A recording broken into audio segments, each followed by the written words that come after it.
In this video, we're going to take a look at selecting and moving objects in Google SketchUp.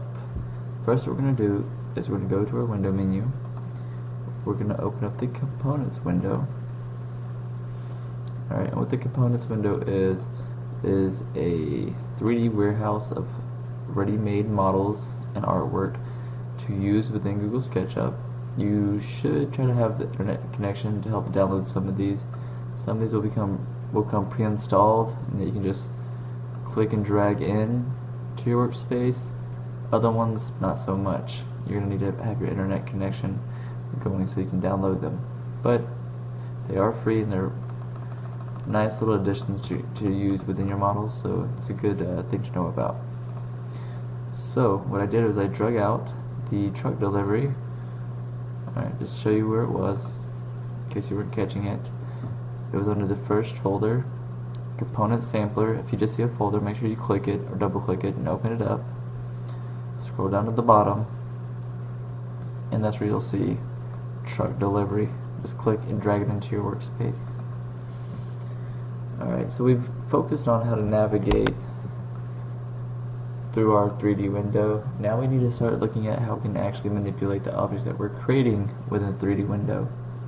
To do that, the primary thing we need to work with is the select tool. It's located right here under tools. The quick key is the space bar, and also if you look at your toolbar to the left, you have the black arrow which represents the select tool.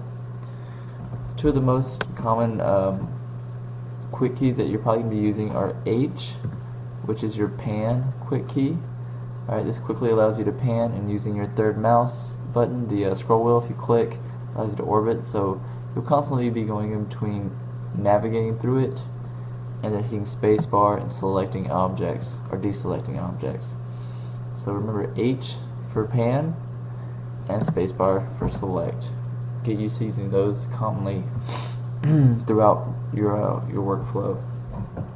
Alright, now so the most basic thing with the select tool is just selecting exactly what it is. Alright, all you have to do is take your selection tool, go over your model, left click. You'll notice once you select, you have this bounding box around the component. Alright, the next thing we want to do after we select is we want to move. Alright, moving anything within a 3D space requires you to have some kind of understanding of the axes that are here: the blue, the green, and the red. Alright, those are the three axes which we move our models upon. Alright, the blue axis is oriented up to down. Alright, in this instance, the way our model is facing. The green goes forward and backward according to our model, and the red one, the red axis, is left to right. Alright, and this is all relative to how our model is currently sitting. If you have your model switched around some other way, then they might correspond to up and down for green, left and right. Just depends how you have your model oriented, but what we want to do is realize that those axes are there, and they're there to help us navigate the space. So with our tool selected, spacebar, make sure you have your model selected, and I want you to hit the M key. Alright, if you go to tools, you'll notice that the M key is for move. So you can select it under tools, or you can also go to your toolbar on the left and click on the move tool. Try to get used to using the quick keys, so we're just going to hit M, and you notice our cursor changes to the 4-direction cursor. Alright, and as we mouse over our model, when we mouse over a particular side, we get these 4 little crosses. That lets us know which face of the model we're actually currently selecting. So let's go ahead and left click once on that one side. You notice you just have to click once, and then you can move your model around. I want you to also notice you can zoom out using the scroll button on the mouse. You can orbit. Alright, when you let go, you're still moving it though, so it kind of helps you as you navigate, just in case you run out of space, just you can't exactly see where you're moving it.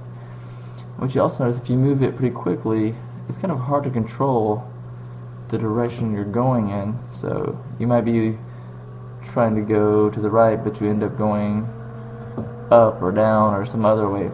What we have to do is we have to pay attention to the snapping of that dotted line. If you notice, as I go along, we have this dotted line. From one point is the origination point where we actually started before we moved, and it goes all the way to the point where you clicked on the model to move it. Alright, if you notice, if you go kind of slowly, your line will want to snap, and once it snaps, it turns a color.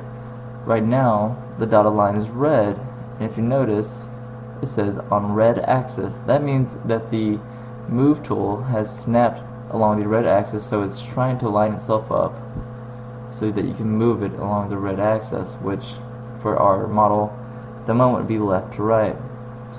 The problem is that you might snap, but then you might get a little bit off. You notice if I just slip up, the move will get off, and I might accidentally go down or go some other direction that I don't want to do. So to make sure that I lock down on that path, what I want to do while the dotted line is red is I want to hold down Shift. Once you hold down Shift, you'll notice that it goes bold, the little dotted line. This allows you to lock onto that path so you can't accidentally get off of it. Alright, this is really important because it allows us to move things exactly where we want them. Alright, so when we're moving, we're usually following along one axis and then moving it maybe up or down along the next axis and the next move. So you might need to move something 2 or 3 times in separate directions until you get it where you want it. So we have right here, we have along the green axis because it snaps to green. I'm going to orbit so I get a nice side view of the model. Alright, so if I'm trying to go up, I want to make sure that I'm in a view that will actually let me easily try to find where up is. And right now, yes, it's snapping to on the blue axis. I'm holding down Shift, and yes, I'm kind of lifting in the air. Alright. So that's our basic move. Left click once you get to the destination that you want, and it deselects. Also, what the move has a very handy feature. It allows you to clone or copy a model. All you have to do is with the model selected, the thing that you want to copy, you click once as if you're going to move, hit Control, so hold down Control, and as you mouse away, you can let go of Control. You'll notice that what you have is a second model, identical copy to your first one. You can hold down Shift as you move it so you can align the model next to your other one, either along the green axis for us or here on the red, or even if I orbit over, we could put it right above our current model. Alright. What I'm going to do is put it off to the left, so I'm going to snap to the red axis, and I'm going to hold down Shift to lock at the track, and I'm just going to left click once I get it where I want it. Right there. Alright, so using the Control key, we quickly copied our model. Hitting spacebar, going back to our selection tool, I'm going to show you one more selection feature, and that's how to select multiple objects. And notice right now we have the bounding box on the cloned component right here. What we want to do next is hold down Shift and click on the first one that we created. You'll notice that we have 2 bounding boxes here. Alright, so that allows us to move, or sorry, to select multiple objects, and if we want to, if we hit M for move, you'll notice while they're both still selected, if I click on one and I start to move, it moves them together, alright, in unison. Alright, so this is very convenient and very helpful as we build and we're using multiples.